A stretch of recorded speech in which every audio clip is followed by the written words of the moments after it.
साहब, कल हमने डिस्कस किया पाकिस्तान और इंडिया और अमेरिका, इन तीनों के जो आपस में मामला चल रहे हैं और पॉलिसी अमेरिका की टुवर्ड्स दीज कंट्रीज़। लेकिन 1 अगस्त का दिन अमेरिका की तारीख में बहुत अहम तस्वर किया जा रहा था जब उन्होंने बहुत सी टैरिफ डील्स और टैरिफ से मुतालिक मामला फाइनल करने थे। और मैंने आपसे ये पूछा था कि पाकिस्तान के साथ मामला कैसे तय पाए।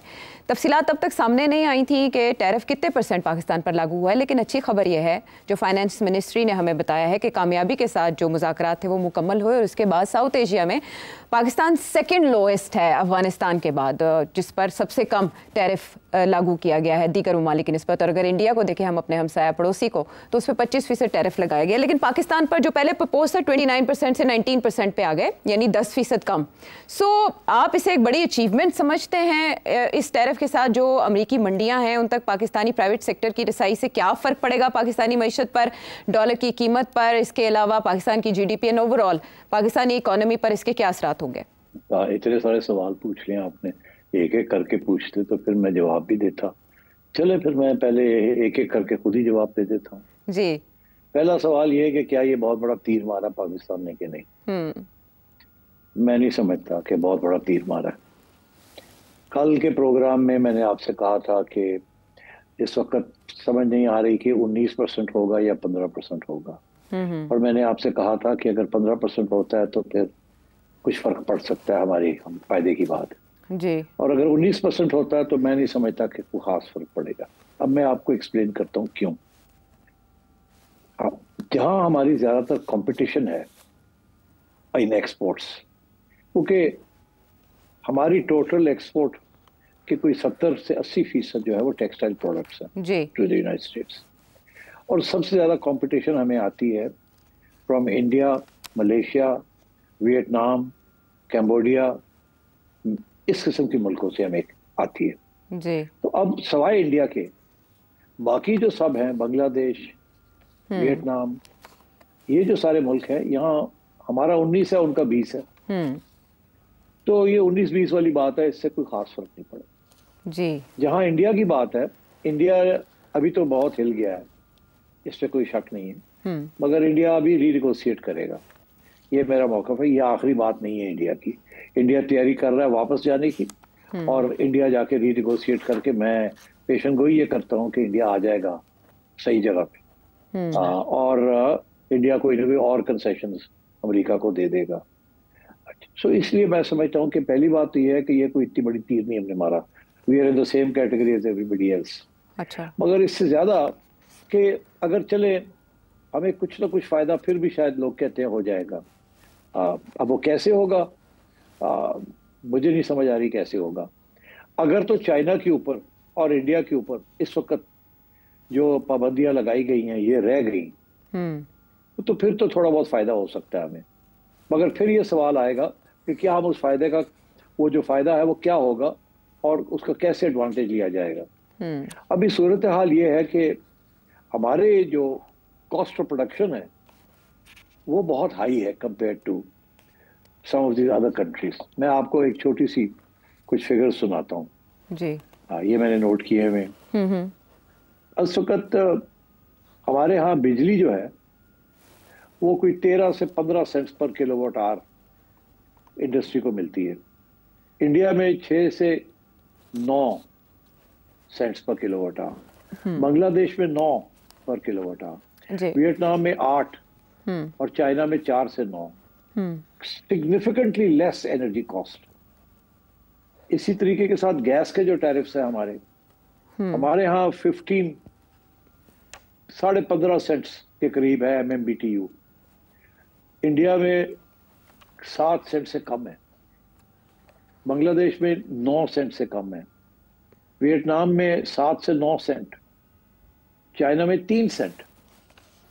अच्छा, अब मतलब है कि यहाँ भी आप मारे जाते हैं। अच्छा, फिर आपके यहाँ इंटरेस्ट रेट्स जिसके ऊपर कारोबारी लोग और बिजनेसेस जो हैं वो बैंक से कर्जे लेती हैं अपने कारोबार चलाने के लिए, आपके यहाँ 11% रेट ऑफ इंटरेस्ट है, इंडिया में 5.5% है, बांग्लादेश में है 10%, मगर वियतनाम में 4.5% है और चाइना में 3% जी। तो आपके मेजर कंपेटिटर्स को सरमाया भी सरमाया जो है वो भी सस्ता मिलता है।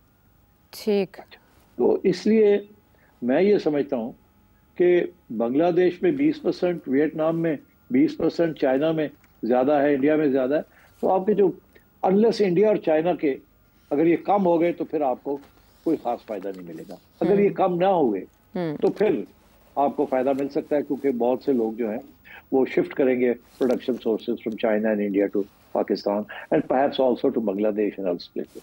ठीक। तो इसलिए भी मेरा ख्याल है इतनी जल्दी छलांगे मारने की जरूरत नहीं है खुशी के साथ। अभी आप देखते चले आगे क्या होता है। अभी ये चाइना और इंडिया के साथ रीनेगोशिएशन होनी है, मेजर रीनेगोशिएशन होनी है, और उसके बाद हम इसके ऊपर कोई फैसला कर सकेंगे। ठीक है। अच्छा, ठीक है, आप कह रहे हैं बहुत बड़ा तीर नहीं मारा, और ज़ाहिर है आपने उसकी वजह भी बता दी। बहुत से फैक्टर्स हैं जो इसमें भी कार फरमा होंगे, और टैरिफ्स को लॉक नहीं किया जा सकता क्योंकि नेगोशिएशंस चलती रहेंगी। इंडिया ने आगे जाना है और बात करनी है अभी। लेकिन सेठ साहब, ये कहा जा रहा है कि पाकिस्तान सिर्फ पॉसिबली एक इकलौता मुल्क है जिसको साथ ही इन्वेस्टमेंट्स भी ऑफर की गई हैं। ये किस हद तक ठीक है? ये इन्वेस्टमेंट्स वही है जो MOU साइन है। ये बात होती है इन्वेस्टमेंट्स। अच्छा, एक इन्वेस्टमेंट ये है कि जी वो आके ऑयल ड्रिलिंग करेंगे जी। ऑयल ड्रिलिंग तो 1950 से हो रही है यहाँ। कितनी अमेरिकन कंपनीज आके ऑयल ड्रिलिंग करती रही हैं। कितनी को कॉन्ट्रैक्ट्स मिले हुए हैं, कोई बलूचिस्तान में मिले हुए हैं, कभी इधर मिले हुए हैं, कोस्ट ऑफ कराची के कोस्ट पे मिले हुए हैं। तेल नहीं मिला इनको। हमेशा हमें इमरान खान साहब ने भी हरे बाग दिखाए थे, बड़ा तेल मिल गया, कुछ नहीं मिला। तो ये जो है जी, हम आएंगे इन्वेस्टमेंट करेंगे, देखी जाएगी जब होगा। ये बहुत दफा हमने सुना है, और ये आपने देखा है जब भी कोई आता जाता है तो MOUs हो जाती है। एक दिन लगा नहीं investment I and so on. तो अब ये जाते हैं सेंट्रल एशिया जाए हैं, MOU साइन हुए, कुछ नहीं। ये सब बातें होती है, नेक ख्वाहिशात होती हैं। इसका ये मतलब नहीं, जब तक आपके हालात यहाँ बेहतर नहीं होंगे, जब तक पाकिस्तानी लोग खुद नहीं इन्वेस्ट करेंगे पाकिस्तान के अंदर, तो बाहर वाले लोग आके क्या करेंगे? हाँ, वो करेंगे उन इंडस्ट्रीज में जहां आप नहीं जाते, या आप जाना नहीं चाहते, या आपके पास उतने पैसे नहीं है, which is extractive industries. Oil हो गया, माइनिंग हो गया। अच्छा, ऑयल का तो अभी बहुत ही लॉन्ग टर्म प्रोस्पेक्ट, मगर माइनिंग के ऊपर अभी ये बातें शुरू हो गई हैं जी के रेकोडिक को भी एक्टिवेट करना है। 5 साल लग जाएंगे रेकोडिक को एक्टिव करते हुए। इसी तरीके के साथ अब जो बातें हो रही है, शोर पड़ा है जी KP के अंदर, पी के अंदर मिनरल्स की डेवलपमेंट होती है, वो भी 5 साल लग जाएंगे। अगर आज कोई आके और कोई $10 बिलियन की इन्वेस्टमेंट करे तो फिर जाके आगे बात बढ़ेगी। तो अभी तो कानून भी नहीं तस्लीम हुए, तो आगे जाके क्या होगा? तो मेरा ख्याल है कि इसकी इन चीज़ों की तरफ कोई खास तवज्जो नहीं देनी चाहिए कि हमें इन्वेस्टमेंट ऑफर किया है। दिस इज ऑल, इसके ना गुड़ियाँ उड़ा रहे हैं लोग। अच्छा, ऐसे में खबर ऐसी भी आती है कि पाकिस्तान अक्टूबर में 1 मिलियन बैरल तेल, क्रूड ऑयल अमेरिका से इंपोर्ट कर सकता है। ये किस तौहीयत की खबर है और ये बात कब हुई? ये देखे ना, ये अमेरिका ले गया ना, नंबर ले गया ना अमेरिका की यही कोशिश है कि आप इधर उधर से तेल ना खरीदें। उनके पास एक्सेस तेल है, उनके पास शेल गैस भी है। वो चाह रहे हैं कि आपको डाइवर्सिफाई करें। उन्हें ये फिक्र था कि अगर इंडिया जो है ये भी रूस से खरीद रहा है और ईरान से खरीद रहा है, कल को आप भी उठ के शोर डाल देंगे कि हमें भी रूस से और ईरान से खरीदने की इजाज़त मिलनी चाहिए, एटसेट्रा एटसेट्रा। तो मेरा ख्याल है उन्होंने कहा कि आप हमसे खरीदें, विच इज़ फाइन। अगर हमें वो उतनी सी रेट में मिल जाता है जिस रेट से हमें UAE से मिलता है, या सऊदी अरेबिया से मिलता है, या वेनेजुएला से मिलता है, तो कोई हर्ज नहीं है। अमेरिका का एक्सपोर्ट बढ़ जाएगी, आपको फर्क नहीं पड़ेगा। तो उसके साथ ट्रेड बैलेंस अमेरिका का बेहतर हो जाएगा, वो खुश हो जाएंगे। So that's fine. तो ये तो अमेरिका के लिए सहूलत है, ये आपके लिए तो खास नहीं है। यहाँ तो होता है ना कि आपको जो करंट रेट है उससे ज्यादा सस्ता मिलता है, ऐसे तो नहीं होगा।